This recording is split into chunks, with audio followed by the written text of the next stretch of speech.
All right, first question came from I'm Redeemed, and he goes, "Hey man, love to see hard work and dedication. My question is, which killer is your favorite to play, and which is your favorite to go against as a survivor?" All right, so to start off, I'll admit I do not play killer as much as I should. I'm a very hardcore survivor main, so I should honestly play killer more often because it does help you as a survivor. But when I do play killer, I typically enjoy playing Wesker or the Wraith. Wraith because he's just super easy, and majority of the time survivors aren't ready to face a Wraith. So you usually get a pretty quick start as Wraith. But Wesker, it's just really fun to use his ability, and just the character himself is really cool to use. Which is my favorite to go against as a survivor. This one is probably very controversial. I'm probably in the minority here.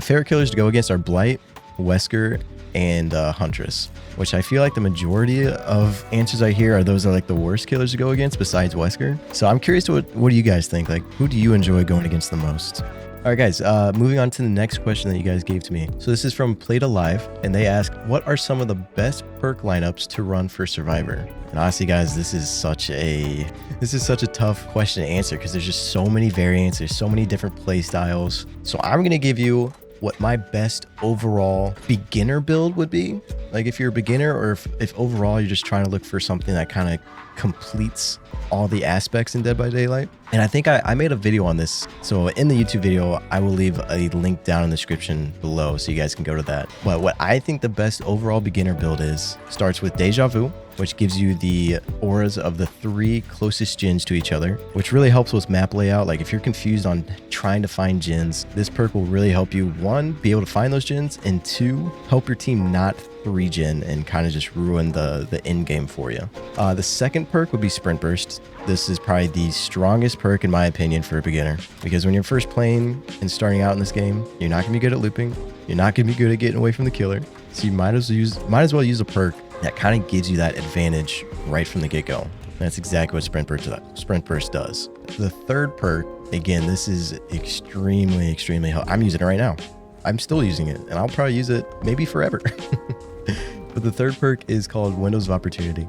And this is, again, such a strong perk to use as a beginner. Whether you're still kind of getting used to looping, kind of getting used to the layouts of the tiles and whatnot. All right, they got the 199s. I'll leave that.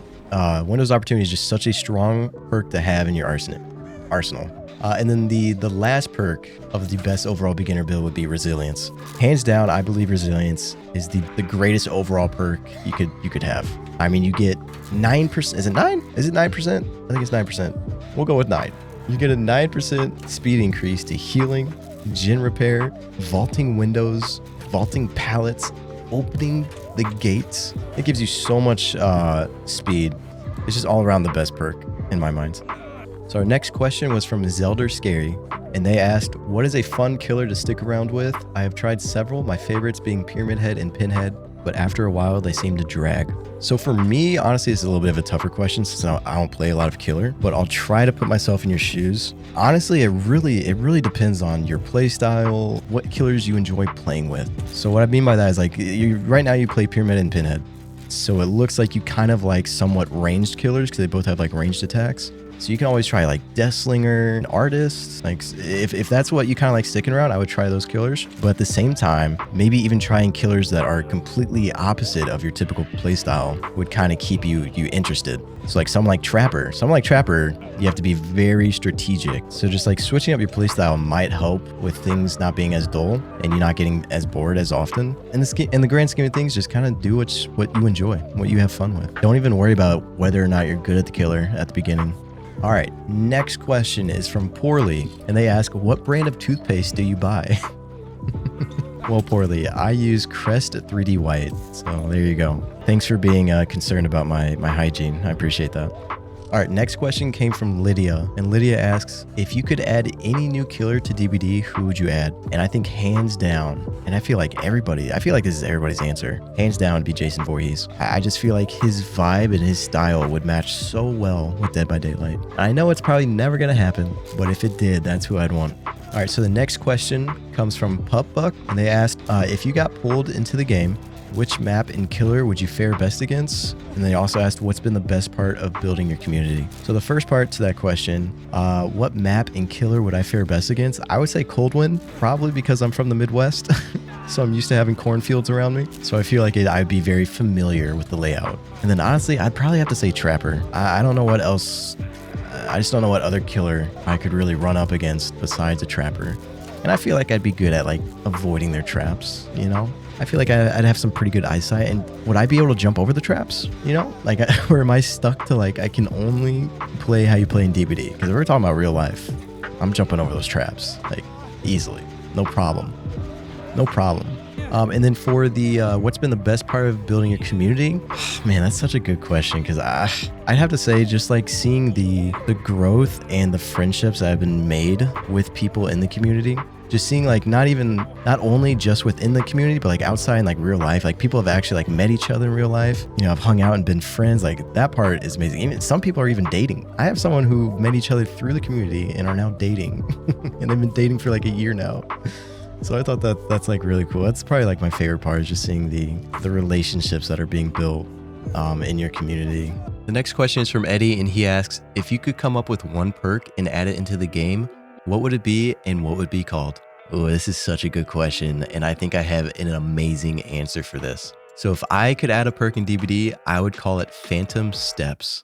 And this would be the description of the perk. So your ability to disappear into the shadows confuses the killer during intense chases. After sprinting for 3 seconds, if you vault or break line of sight for 2 seconds, you leave behind a false scratch mark trail that lasts for 6, 8, or 10 seconds depending on the tier of the perk, which will help lead the killer in the wrong direction. And this perk can activate once every 60 seconds. So guys, just imagine that. This perk would give survivors a mind game tool in chases, which will allow them to mislead the killer without relying on pallets or windows. So in other words, it would add another layer of strategy and would be especially useful for players who are good at stealth or creating distance from the killer. Let me know what you guys think, and should we push DBD to get this in the game ASAP?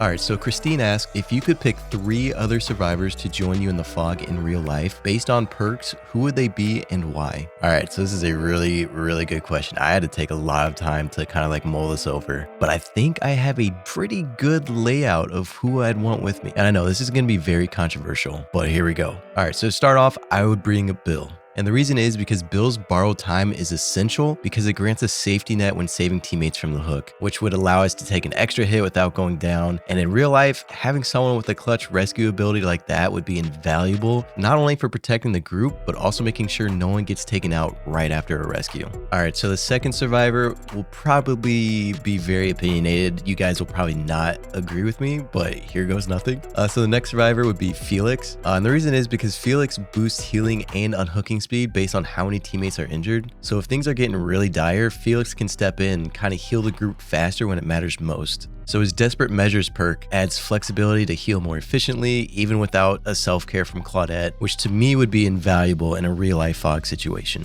And then the third and final survivor, which you guys will probably be upset at me saying this, but I'm going to go with Meg Thomas. And the reason is because Meg's Sprint Burst would remain the go-to for mobility. Her speed could be used not only to escape, but also to quickly reach generators, totems, teammates, things like that. Pretty much anything that needs help. She'd ultimately be the runner of the group, keeping killers distracted or rushing to the rescue when needed. So with all that being said, I believe that with Bill's protection, Felix's healing efficiency, and Meg's quick escapes, this team would be well-rounded and resilient in the fog.